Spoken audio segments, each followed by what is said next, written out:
Hello guys, welcome to my YouTube channel.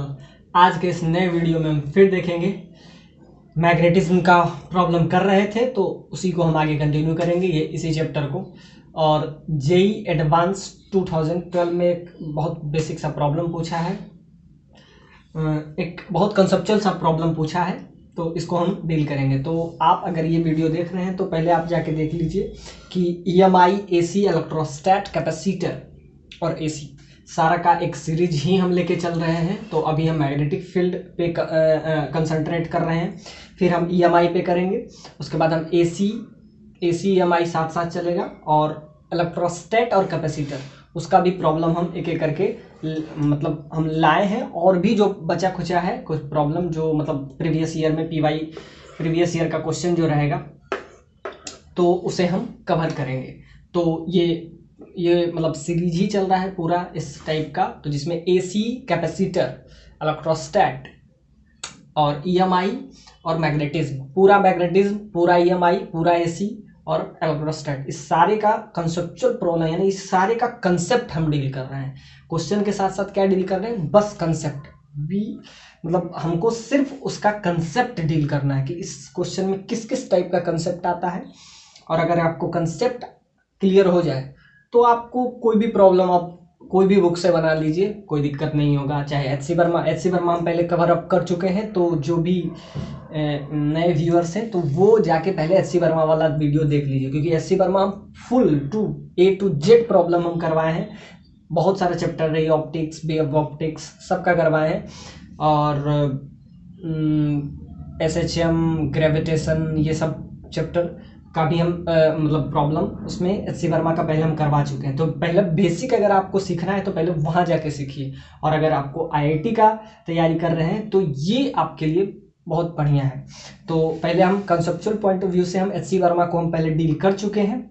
उसमें बहुत सारे चैप्टर, इलेक्ट्रोस्टैट, कैपेसिटर, करंट, इलेक्ट्रिसिटी, ये सारे प्रॉब्लम हम उसमें पहले कर चुके हैं। तो अब आते हैं उसके नेक्स्ट पार्ट जो कि मतलब प्रीवियस ईयर क्वेश्चन है, तो इसका कंटेंट हम इसमें लेके आ रहे हैं। तो आइए हम शुरू करते हैं इसको। तो consider the motion of A positive point charge. Consider a motion of positive point charge, मतलब किस पे फोकस करना है हमको, पॉइंट चार्ज पे, in a region where there are the simultaneously uniform electric field and magnetic field। मतलब अब कमाल का क्वेश्चन ये कि इसमें इलेक्ट्रिक फील्ड भी एग्जिस्ट कर रहा है, मैग्नेटिक फील्ड भी एग्जिस्ट कर रहा है। इलेक्ट्रिक फील्ड जो है एक्स डायरेक्शन में है, यानी इलेक्ट्रिक फील्ड इधर है directed, that is E naught i, और मैग्नेटिक फील्ड जो है इसके परपेंडिकुलर है, और वो क्या है, बी नोट जे। तो मैग्नेटिक फील्ड जो कि एक्स डायरेक्शन में है, और इलेक्ट्रिक फील्ड एक्स डायरेक्शन में है, और मैग्नेटिक फील्ड वाई डायरेक्शन में है। अब आइए क्वेश्चन क्या कहता है, at time t equal to 0, यानी initially at t equal to 0 charge has velocity v। Charge के पास वेलोसिटी v है, और वो वेलोसिटी जो है एक्स बाय प्लेन में है। तो velocity in x y plane making angle theta with x axis, यानी एक्स एक्सिस के साथ इधर इसका वेलोसिटी आप समझ लीजिए, और ये जो है एक्स एक्सिस के साथ जो एंगल बना रहा है वो थीटा बना रहा है। तो इसके 4 ऑप्शन हैं, तो एक एक करके हम ऑप्शन देखेंगे, क्योंकि जितना भी क्वेश्चन रहता है सारा मल्टीपल चॉइस होता है, मतलब एक से ज़्यादा ए बी सी डी, तो एक एक करके हम सारा डील करते हैं। तो ये सब बेसिक प्रॉब्लम है, और सबसे इम्पोर्टेंट कंसेप्ट आपका ये सीरीज जो हम चलाए हैं, इस सीरीज से पूरा 12th वाला पार्ट फोकस किए हैं। करंट, इलेक्ट्रिसिटी का भी प्रॉब्लम हम करवाएंगे, तो सारा कंसेप्ट आपका क्लियर हो जाएगा, ये सारा वीडियो अगर आप देख लीजिएगा। तो आइए हम एक एक करके ऑप्शन पे जस्टिफाई करते हैं, एक एक ऑप्शन को हम वेरीफाई करेंगे ए बी सी। कि एक्स एक्सिस की तरफ आपका इलेक्ट्रिक फील्ड है, वाई एक्सिस की तरफ आपका मैग्नेटिक फील्ड है। देखिए ऑप्शन, सारा ऑप्शन इस टाइप से पूछा गया, और इस टाइप का कंसेप्ट हम पहले जब हेलिकल पाथ वाला प्रॉब्लम हम करवाए थे, वो भी आईआईटी पहले पूछा था, तो वो वाला क्वेश्चन भी एग्जैक्टली यही था, लेकिन उसमें क्या था, इलेक्ट्रिक फील्ड नहीं था, सिर्फ मैग्नेटिक फील्ड था, तो हम उसमें बात किए थे। लेकिन इसमें आपको इलेक्ट्रिक फील्ड भी है और मैग्नेटिक फील्ड, यानी दोनों का कॉम्बिनेशन, यानी इलेक्ट्रिक फील्ड और मैग्नेटिक फील्ड का दोनों को सैंडविच करके ये क्वेश्चन बनाया गया है। तो फर्स्ट आपका ऑप्शन कह रहा है कि इफ थीटा इक्वल टू 0, अगर थीटा 0 है तो क्या होगा, charge moving in circular path in x z plane. ये इंपॉर्टेंट है कि अगर थीटा को हम 0 कर लें तो ये आपको सिंपली दिख रहा है एक्स वाई प्लेन है, तो चार्ज जो मूव करेगा वो कौन सा प्लेन में मूव करेगा, क्या वो एक्स जेड प्लेन में मूव करेगा, ये फर्स्ट ऑप्शन है। सेकेंड ऑप्शन कह रहा है कि theta equal to 0 then the charge undergoes helical motion. तो प्रीवियस लेक्चर में हम बताए थे हेलिकल पाथ वाला प्रॉब्लम, तो वो आप जाके जरूर देखिए, तब ये क्वेश्चन आपके लिए बहुत ईजी हो जाएगा। तो क्या है, then theta equal to 0 the charge undergoes helical motion with constant pitch in y direction. तो क्या होगा, अगर हेलिकल पाथ को ये फॉलो किया तो कुछ ना कुछ पिच होगा, helical it's mean this path, इस टाइप का पाथ जो बनाता है ये हेलिकल पाथ होगा, इसका कुछ ना कुछ पिच होगा, और ये कह रहा है कि उसका जो डायरेक्शन होगा वो वाई डायरेक्शन में होगा। तो इसका क्या हुआ, हेलिकल है तो इसका कुछ ना कुछ पिच होगा, पिच का लेंथ समझ लीजिए एल लेंथ है, तो इसका एल लेंथ का पिच होगा। तो क्या ये वाई डायरेक्शन में होगा, यानी इसका जो डायरेक्शन होगा वो वाई एक्सिस की तरफ होगा, क्या ऐसा होगा।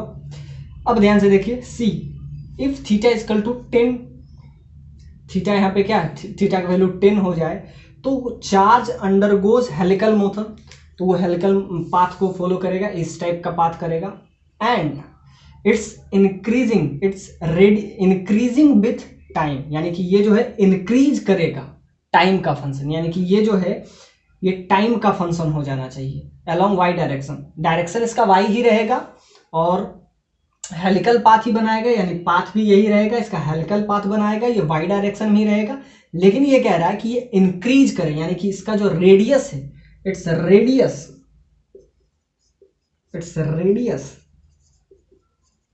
increases with time, क्या ये इंक्रीज करेगा और वो भी टाइम के फंक्शन में।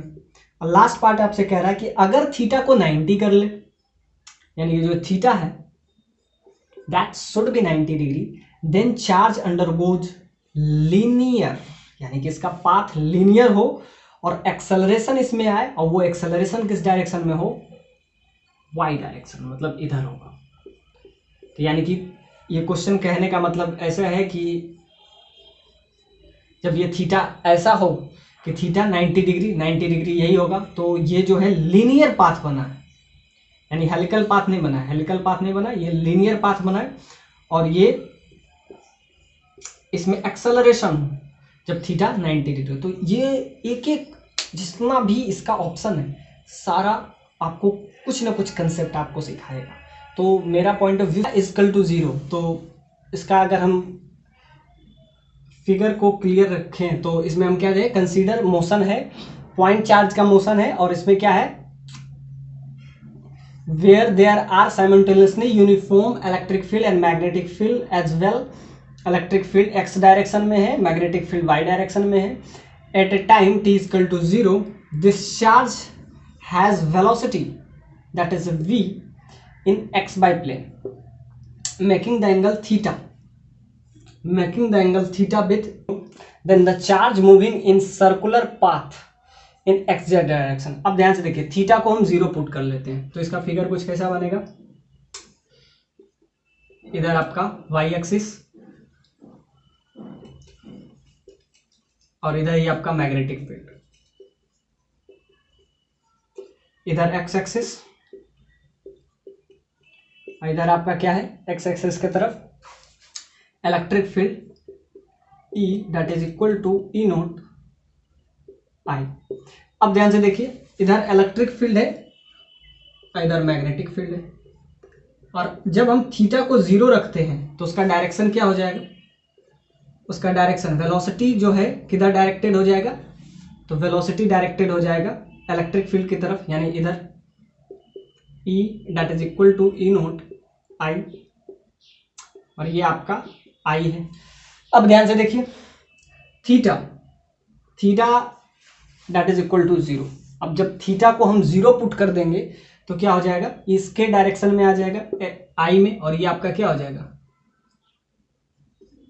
जे में। तो यहां से आपका क्या आ गया आई और जे। तो क्लियर है। अब जब थीटा को हम 0 रखेंगे तो ये फुल्ली इसके परपेंडिकुलर हो जाएगा, मैग्नेटिक फील्ड के परपेंडिकुलर हो जाएगा। और जब भी किसी के परपेंडिकुलर हो जाता है तो वो क्या बनता है, सर्कल बनता है। तो इसके वजह से मैग्नेटिक फील्ड के वजह से क्या बनेगा, सर्कल बनेगा। तो ये, और इलेक्ट्रिक फील्ड के वजह से क्या बनेगा, इलेक्ट्रिक फील्ड के वजह से बनेगा, इलेक्ट्रिक फील्ड के वजह से ये आगे जाएगा, क्योंकि फोर्स किधर लग रहा है, इलेक्ट्रिक फील्ड की तरफ इधर लग रहा है और इसमें इधर लग रहा है। तो इसके वजह से अगर किसी पे भी 90 डिग्री का फोर्स लगता है तो वो सर्कल बनता है।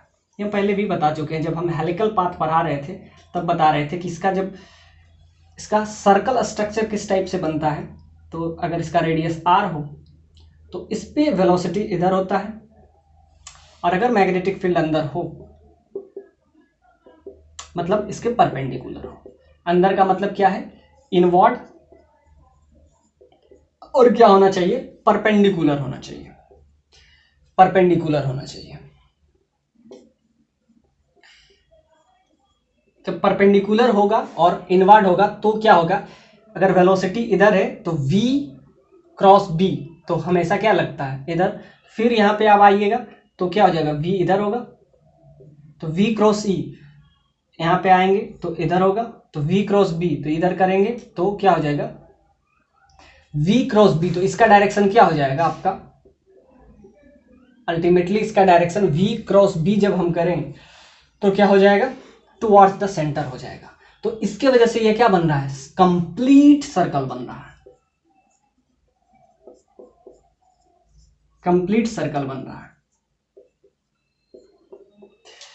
अब ध्यान से देखिए, तो ये इस पे चार्ज का वेलोसिटी का डायरेक्शन इधर है, यानी v which is directed along when theta is equal to 0, so its charge which is directed along x axis। तो ये आपका आ जाएगा x एक्सिस की तरफ, इसका डायरेक्शन होगा। तो क्या होगा, इसका x एक्सिस की तरफ हुआ तो बाकी आपका कुछ ये कंटेंट आ जाएगा। अब इसके वजह से, क्योंकि इसमें जो मैग्नेटिक इलेक्ट्रिक फील्ड है उसके वजह से ये आगे जाएगा, फोर्स जिधर लगता है, और पॉजिटिव चार्ज, क्वेश्चन में आपको कह दिया है कि पॉजिटिव पॉइंट चार्ज, और अगर पॉजिटिव पॉइंट चार्ज है तो जिधर इलेक्ट्रिक फील्ड का डायरेक्शन होगा, तो इलेक्ट्रिक फील्ड का डायरेक्शन इधर है, ई फील्ड का डायरेक्शन आपका इधर है, तो इलेक्ट्रिक फील्ड के डायरेक्शन में ही पॉजिटिव चार्ज क्या मूव करेगा, यानी कि जिधर डायरेक्शन रहेगा इलेक्ट्रिक की, तो ये आपका समझिए प्लस क्यू है, तो इसका डायरेक्शन क्या हो जाएगा, इधर हो जाएगा। प्लस क्यू मूव किधर करेगा, towards this x axis, x axis. ये आ गया क्लियर। तो इसके वजह से चार्ज आगे शिफ्ट होगा और इसके वजह से सर्कल बनेगा। तो क्या हो जाएगा, जब रिजल्टेंट निकालेंगे तो क्या हो जाएगा, ये हेलिकल पाथ बनाएगा। और हेलिकल पाथ बनाएगा, और हेलिकल पाथ कैसा बनाएगा, इंक्रीजिंग बनाएगा। क्यों इंक्रीजिंग बनाएगा, क्योंकि ध्यान से देखिए, इसके वजह से ये सर्कल बनने की कोशिश करेगा तो ना ये सर्कल बनेगा, और इसके वजह से ये आगे जाने की कोशिश करेगा। तो इसमें एक पिच आएगा, जिसको इसका लेंथ अगर L देखें तो इसका इंक्रीजिंग पिच बनेगा, कांस्टेंट पिच नहीं बनेगा, इंक्रीजिंग पिच बनेगा, इंक्रीजिंग पिच। इसके वजह से सर्कल बन रहा है और इसके वजह से ये आगे शिफ्ट हो रहा है। अब इसका फर्स्ट वाला तो चला गया, और कह रहा है किस प्लेन में ये मूव करेगा। तो ध्यान से देखिए, अब प्लेन देखते हैं कि प्लेन क्या होगा। तो प्लेन हो जाएगा इसका, ये कह रहा है कि एक्स जेड प्लेन में होगा। अब ध्यान से देखिए, एक्स वाई में तो ये खुद है, अब ये एक्स वाई प्लेन में, तो इसके वजह से तो ये किधर जा रहा है, इसके वजह से ये एक्स में जा रहा है, तो ये तो आपको एक्स क्लियर है। अब इसके वजह से ये किस में जाएगा, तो इसके वजह से, क्योंकि ये वाई डायरेक्शन में है, तो मैग्नेटिक फोर्स अगर निकालेंगे तो हम कैसे निकालते हैं, Q into v cross P. F M का वैल्यू आपका आता है क्यू वी क्रॉस बी। तो वी किधर है, वी आपको सिंपल सा बात है आई में डायरेक्टेड है। मैग्नेटिक फील्ड किधर है, जे में है, तो आई क्रॉस जे दैट इज के। इनकरेक्ट हो गया। तो इसका जो पिच बनेगा इंक्रीजिंग पिच बनेगा, इस टाइप से बनेगा। एक के वजह से सर्कल बनने का कोशिश करेगा तो सर्कल नहीं बनेगा एक। तो ध्यान से देखिए ये आपका क्या आ गया के। तो इसमें क्या बनेगा, एक्स और जेड प्लेन में ये मूव करेगा। एक्स किस वजह से, तो एक्स इलेक्ट्रिक फील्ड की वजह से ये एक्स डायरेक्शन में मूव करेगा, और जेड किसके वजह से, तो जेड इसके वजह से मैग्नेटिक फील्ड। तो इसमें दो प्लेन आएगा, एक्स में ये मूव करना चाहता, लेकिन इसको क्या एक और प्लेन मिलेगा जेड प्लेन, तो एक्स जेड प्लेन में ये मूव करेगा। और इसका जो पिच होगा वो इंक्रीजिंग पिच होगा। तो पहला वाले में थीटा इक्वल टू 0 था, लेकिन इसमें कह रहा है कि इसका जो पाथ होगा सर्कुलर होगा। बिल्कुल नहीं, इसका पाथ जो होगा इंक्रीजिंग पिच बनेगा, ये हेलिकल पाथ बनाएगा। और ये बोल रहा है हेलिकल पाथ है विथ कांस्टेंट पिच। कांस्टेंट तो नहीं होगा ना, तो ये इंक्रीज करते हुए आगे इंक्रीजिंग बढ़ते हुए चला जाएगा ना, क्योंकि ये जो फोर्स है इसमें कांस्टेंट पिच नहीं बनाएगा, ये इंक्रीज करते हुए चला जाएगा। तो इसमें पिच का डायरेक्शन हमेशा क्या होगा, पिच का लेंथ इंक्रीज कर रहा है, सो दिस इज इंक्रीजिंग पिच। अब आते हैं इसका सी और डी पार्ट पे। सी पार्ट कर रहा है कि थीटा को अगर हम 10 डिग्री रखें तो क्या होगा। अब थीटा को 10 डिग्री और लास्ट में थीटा को 90 डिग्री। तो अब इस क्वेश्चन का सी और डी पार्ट, तो उस पर हम अगर आते हैं तो सी और डी पार्ट आपसे कह रहा है कि थीटा को एक को 10 डिग्री मान लेके चलें और एक को हम ले चलें। तो अगर हम थीटा को 10 डिग्री ले लें तो क्या होगा, तो आइए हम देखते हैं। इधर आपका मैग्नेटिक फील्ड है बी फील्ड, इधर आपका इलेक्ट्रिक फील्ड है ए फील्ड। जब ये थीटा यानी वेलोसिटी, ये आपका v velocity which makes the angle 10 degree with positive x axis, जब ये 10 डिग्री इसके साथ एंगल बनाएगा तो क्या होगा, इसका डायरेक्शन क्या होगा। तो इसका मोशन पहले कैसा होगा, इसका दो कंपोनेंट होंगे, एक v cos थीटा और ये आपका हो जाएगा v sin थीटा। तो यहां से बहुत क्लियर आपको दिख रहा होगा कि एक v cos थीटा और दूसरा v sin थीटा। तो v cos थीटा के वजह से ये किधर जाना चाहेगा, x एक्सिस की तरफ, और v sin थीटा के वजह से ये मूव करना चाहेगा y एक्सिस की तरफ। क्योंकि v sin थीटा परपेंडिकुलर है तो ये क्या बनाएगा, इसके वजह से ये सर्कल बनने का कोशिश करेगा।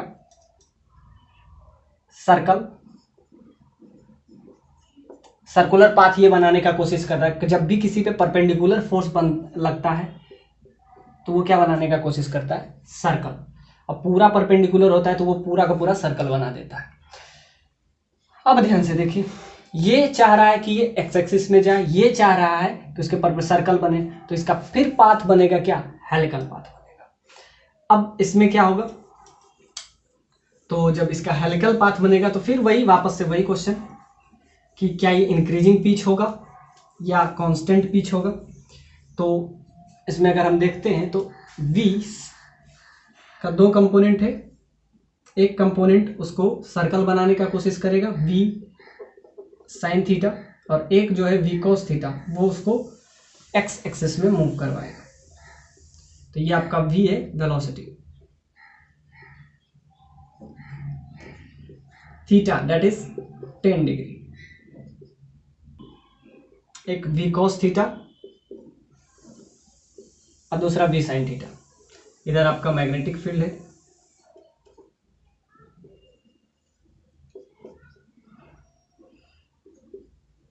तो ये आपका आ जाएगा v cos थीटा और ये आपका आ जाएगा v sin theta.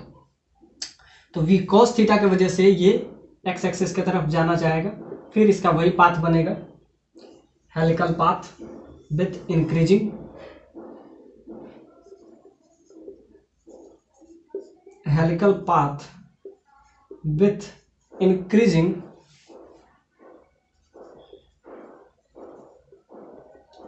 Helical path with increasing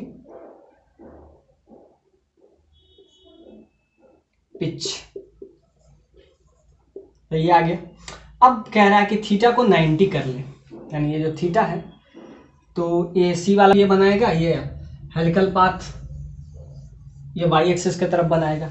तो अब इसमें हम ये देखेंगे कि डोमिनेट कौन सा कर रहा है, इलेक्ट्रिक फील्ड डोमिनेट कर रहा है या मैग्नेटिक फील्ड। तो सिंपल सा बात है कि डोमिनेट हमेशा मैग्नेटिक फील्ड ही करता है जब आपको इलेक्ट्रिक फील्ड के साथ, क्योंकि दोनों का वैल्यू तो आपको दिया नहीं है कि आप इलेक्ट्रिक फील्ड का लें या मैग्नेटिक फील्ड का। वैल्यू दिया रहता तो वहाँ से हम देखते कि वैल्यू फोर्स का किसका ज़्यादा है, लेकिन जब भी बात रहे तो आप याद रखिएगा मैग्नेटिक फील्ड, क्योंकि इधर भी बन सकता है इधर भी बन सकता है। और आपसे क्या कह रहा है कि अलोंग वाई डायरेक्शन, तो बन एक्स तरफ भी सकता है, जैसा कि हम थीटा बराबर 0 पे हम क्या किए एक्स डायरेक्शन में, हम वहाँ वाई डायरेक्शन में भी बना सकते थे, यानी वहाँ जो प्लेन था वाईजेड प्लेन भी बन सकता था। अगर हम थीटा को क्या ले लिए, थीटा को 0, तो वहाँ पे हम क्या ले लिए थे, वहाँ पे अगर हम थीटा 0 ले लिए तो वहाँ पे भी इस डायरेक्शन में आपको हेलिकल पाथ बन सकता था, थीटा अगर 0 ले लिए तो इसमें इंपॉर्टेंट है कि कौन ज़्यादा डोमिनेट कर रहा है, क्या वो इलेक्ट्रिक फील्ड कर रहा है या मैग्नेटिक फील्ड कर रहा है। तो वो डिपेंड करता है कि वैल्यू किसका है। वैसे आप याद रखिएगा मैग्नेटिक फील्ड ज़्यादा डोमिनेट करता है। तो सिंपल सी बात है, हेलिकल पाथ बनेगा इंक्रीजिंग पिच के साथ बनेगा, और किधर बनेगा, वाई एक्सिस की तरफ बनेगा, क्योंकि इसमें मैग्नेटिक फील्ड क्या है, डोमिनेट कर रहा है। बाकी सारा चीज वही है। अब इसका डी पार्ट है। डी पार्ट आपका क्या कह रहा है कि जब थीटा को अब हम 90 ले लेते हैं, जब हम थीटा को 90 ले लेते हैं तब क्या होगा, तब ये किस डायरेक्शन में ये, तब इसके पास ये लिनियर इसका डायरेक्शन होगा, तब इसका हेलिकल नहीं होगा। तो अब हम इसके डी पार्ट पे आते हैं। तो डी पार्ट जब थीटा क्या हो जाए 90 डिग्री, तो थीटा को जब हम 90 डिग्री रखें तो क्या हो जाएगा, मैग्नेटिक फील्ड का कंसेप्ट ही क्लियर हो जाएगा, क्योंकि वी भी उधर मैग्नेटिक फील्ड भी उधर। जब थीटा को हम 90 ले लिए यानी कि वेलोसिटी का डायरेक्शन इधर हो गया। एक्चुअली में एफ एम जो होता है वो q into v cross B हम लेते हैं हर बार, और वी बी में दोनों सेम ही डायरेक्शन में है। इधर वेलोसिटी भी है और इधर क्या है आपका, सिंपल सा बात है, इधर ही आपका बी फील्ड है। दोनों सेम डायरेक्शन में है, जिसके वजह से एफ एम का वैल्यू क्या हो जाएगा, 0 हो जाएगा। तो मैग्नेटिक फोर्स क्या आ गया आपका, 0 आ गया। क्यों, क्योंकि वी भी उधर है, वेलोसिटी भी उधर है और मैग्नेटिक फील्ड भी उधर है, तो दोनों का डायरेक्शन सेम होने की वजह से या एफ एम का वैल्यू क्या आ गया, 0 आ गया। अब आइए इसका डायरेक्शन क्या होगा, क्या वाई डायरेक्शन में ये मूव करेगा या एक्स डायरेक्शन में। तो सिंपल सा बात है, इसके वजह से इधर आपका इलेक्ट्रिक फील्ड लग रहा है, तो इलेक्ट्रिक फील्ड का वैल्यू ई नोट आई, सिंपल आपको दिया हुआ है ई नोट आई, और मैग्नेटिक फील्ड वाई एक्सिस में है, तो इसके वजह से तो कंटेंट आपका 0 हो जाएगा। तो इस बार जो है लीनियर पाथ बनेगा। क्यों, क्योंकि हेलिकल पाथ तभी बनता है जब दो फोर्स एग्जिस्ट कर रहा हो, दो फोर्स, एक परपेंडिकुलर फोर्स हो, दोनों एक दूसरे का कंपोनेंट हो, तभी हेलिकल पाथ बन रहा था। यहाँ पे बन रहा था तो यहाँ पे किधर बनेगा, वाई एक्सिस डोमिनेट कर रहा है तो इधर ही बना लेते हैं। तो जब दो अलग अलग फोर्स हो तभी क्या होता है, हेलिकल पाथ बनता है। यहाँ पे एक फोर्स का वैल्यू 0 हो गया तो ये कभी भी हेलिकल पाथ नहीं बनाएगा। सिंपल सा बात है, ये लीनियर बना देगा, under goes the linear path. ये क्या बन जाएगा, ये सिंपल सा बात है लीनियर पाथ बनाएगा, क्योंकि सिंपल सा बात है एक ही फोर्स एग्जिस्ट कर रहा है, वो कौन सा है, इलेक्ट्रिक फील्ड। तो इलेक्ट्रिक फील्ड के वजह से इसमें क्या हो जाएगा, तो ये मूव करेगा, वी इधर है, तो सिंपल सा बात है जब भी हम देखेंगे तो इलेक्ट्रिक फील्ड का वैल्यू जो होता है क्यू वी बी हो जाता है। सिंपल सा बात है, ये आपका मैग्नेटिक फील्ड का आ जाता है और इलेक्ट्रिक फील्ड का क्या हो जाता है, क्यू इंटू ई। ये आपका हो जाता है इलेक्ट्रिक फील्ड का वैल्यू, ई फील्ड क्यू इंटू ई। अब इलेक्ट्रिक फील्ड इधर है, चार्ज इसके परपेंडिकुलर है, तो चार्ज का जो डायरेक्शन है, चार्ज इधर मूव कर रहा है तो क्यू ई, तो इसके वजह से आपका आ जाएगा लीनियर पाथ बनेगा। और इसमें क्या कह रहा है, एक्सेलरेशन जो होगा उसका डायरेक्शन क्या हो जाएगा, वाई एक्सिस की तरफ, सब अभी डोमिनेट वाई एक्सिस की तरफ कर रहा है, तो इसका डायरेक्शन क्या हो जाएगा, लीनियर पाथ बनाएगा, और इसका एक्सेलरेशन होगा, एक्सेलरेशन समथिंग, क्योंकि फोर्स लग रहा है तो कुछ न कुछ एक्सेलरेशन हो जाएगा, और कुछ इस चार्ज है तो चार्ज का कुछ मास होगा, और पॉजिटिव चार्ज है, अगर ये प्रोटॉन हुआ तो चार्ज का कुछ ना कुछ मास होगा, तो इसका कुछ एक्सेलरेशन होगा, और एक्सेलरेशन किधर होगा, वाई एक्सिस की तरफ होगा। इसमें एक क्वेश्चन में थोड़ा एरर था, क्योंकि इलेक्ट्रिक फील्ड भी वाई एक्सिस में है और मैग्नेटिक फील्ड भी वाई एक्सिस में है, तो एक लिटिल बिट कंफ्यूजन था कि वाई एक्सिस में क्यों हो रहा है, क्योंकि दोनों का डायरेक्शन अगर वाई एक्सिस में ही हो तब सब कुछ तो वाई एक्सिस में ही होगा। एक जेड एक्सिस में कहाँ से आ रहा था, तो सिंपल सा बात है कि आई में, तो वहाँ से अगर हम निकाल लें तो ये सारा इलेक्ट्रिक फील्ड भी वाई एक्सिस में है और मैग्नेटिक फील्ड भी वाई एक्सिस में है, और यहाँ से जब तो आप कंफ्यूजन दूर हो गया कि वाई एक्सिस में कैसे, तो वाई एक्सिस में ही फोर्स लग रहा है, यानी कि मैग्नेटिक फील्ड भी इधर है एंड इलेक्ट्रिक फील्ड, तो दोनों का डायरेक्शन सेम है, तो सिंपल सी बात है वाई डायरेक्शन में ही सब लगेगा। तो ये क्वेश्चन बहुत शानदार था, बस एक थोड़ा सा कंफ्यूजन था कि इलेक्ट्रिक फील्ड और मैग्नेटिक फील्ड का डायरेक्शन दोनों सेम था, इससे कोई रिजल्ट पे कोई फर्क नहीं पड़ेगा। पाथ हेलिकल बनेगा तो सिंपल सी बात है, थीटा क्या था, थीटा इजकल टू जीरो, तो थीटा इजकल टू जीरो जब रहेगा तो इधर जब मूव करेगा तो इसके परपेंडिकुलर बन रहा है, तो ये क्या होगा, हेलिकल पाथ बनाएगा, और हेलिकल पाथ जब बनाएगा तो ध्यान से देखिए, दो फोर्स है, एक मैग्नेटिक फोर्स है और दूसरा क्या है, इलेक्ट्रिक फोर्स, और दोनों इसके क्या लग रहा है, परपेंडिकुलर लग रहा है, तो क्या करेगा, ये चाहेगा, ये इलेक्ट्रिक फील्ड चाहेगा कि ये जो मूव करे ये वाई एक्सिस में मूव करे। अब थोड़ा सा क्वेश्चन का व्यू थोड़ा सा बदल जाएगा, क्योंकि ये हम अभी तक ले रहे थे कि ये एक्स एक्सिस में है, ये वाई एक्सिस में है, अब क्वेश्चन का व्यू बदल जाए, अगर वाई एक्सिस में होता तो जितना हम अभी डिटेल एनालिसिस किए वही होता, लेकिन इसमें अगर दोनों एक ही तरफ हो तो क्या होगा, जब थीटा इक्वल टू जीरो है तो ये चाहेगा, मैग्नेटिक फील्ड चाहेगा कि ये वाई एक्सिस में मूव करे, तो मैग्नेटिक फील्ड के वजह से सिंपल सा बात है, वी इधर है यानी आई में है, तो वी क्रॉस बी, तो एफ एम का वैल्यू होता है, हमेशा हम लिखते हैं वी क्रॉस बी, और v किधर है, v एक्स एक्सिस में है, तो i इंटू j, तो इसका फोर्स क्या आ जाता है k, तो ये तो आपको आ गया कि ये z एक्सिस में आएगा और एक y एक्सिस में आएगा, तो इसका जो प्लेन होगा वो कौन हो जाएगा, yz प्लेन, तो ये यहां से भी कैंसिल हो रहा था, और अगर थीटा इक्वल टू जीरो है तो ये पाथ कौन सा बनाएगा, हेलिकल पाथ बनाएगा, क्यों, क्योंकि इसके वजह से ये चाहेगा कि ये जेड एक्सिस में मूव करे, यानी कि मैग्नेटिक फील्ड के वजह से ये मैग्नेटिक फोर्स जो लग रहा है वो जेड एक्सिस की तरफ लग रहा है, और जो इसमें इलेक्ट्रिक फोर्स है वो वाई एक्सिस में लग रहा है, तो फिर कंटेंट यही बनेगा कि ये अगर जेड एक्सिस उसको हम ले लें और ये आपका वाई एक्सिस है, सारा काम जो अभी तक किए थे वही करेंगे।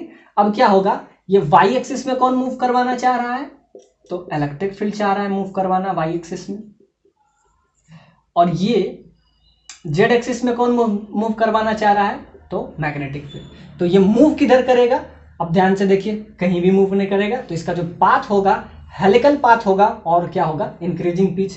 अब ये theta equal to zero, theta equal to यहाँ पे क्या है 90, जब 90 रखेंगे तो क्या हो जाएगा, मैग्नेटिक फील्ड का कंसेप्ट खत्म, क्योंकि वी भी उधर है, वी भी उधर है और बी भी उधर है, तो इसका मैग्नेटिक फील्ड खत्म, तो क्या बचेगा, सिर्फ इलेक्ट्रिक फील्ड। तो इलेक्ट्रिक फील्ड क्या होता है, इलेक्ट्रिक फील्ड की वजह से क्या, कौन सा मोशन आएगा, हेलिकल मोशन आएगा, कर्व मोशन तो कभी आ ही नहीं सकता है, तो सिंपल सा बात है, इलेक्ट्रिक फील्ड का जो फोर्स लगता है वो क्या लगता है, क्यू ई लगता है, क्यू ई है तो कुछ फोर्स लगा तो इसका क्या हो जाए, मास इंटू एक्सेलरेशन, तो इसका कुछ ना कुछ एक्सेलरेशन होगा, और इसका पाथ क्या होगा, लीनियर होगा, लीनियर पाथ होगा और कुछ एक्सेलरेशन होगा, तो यहां से आ गया। और जब थीटा को हम क्या रखें, सी पार्ट क्या कह रहा है, theta that is equal to 10 degree, जब थीटा को 10 रखें तो इसका दो कंपोनेंट होगा, v cos theta v sine theta, तो एक कंपोनेंट इसको किधर मूव करवाना चाहेगा, मैग्नेटिक फोर्स वाला जेड में, और एक क्या चाहेगा, वाई में, फिर क्या बनेगा, हेलिकल पाथ बनेगा, हेलिकल पाथ बनेगा, और ये जाएगा किधर, इंक्रीजिंग हेलिकल पाथ बनेगा, इसका पिच इंक्रीज करते रहेगा। एक चाहेगा कि ये वाई एक्सिस जेड एक्सिस में मूव करे, एक कहेगा वाई एक्सिस में, जाएगा कहीं नहीं, इसीलिए इसका पाथ क्या बनेगा, हेलिकल बनेगा with increasing pitch and undergoes the y direction. So this is the most beautiful question that is JEE asked in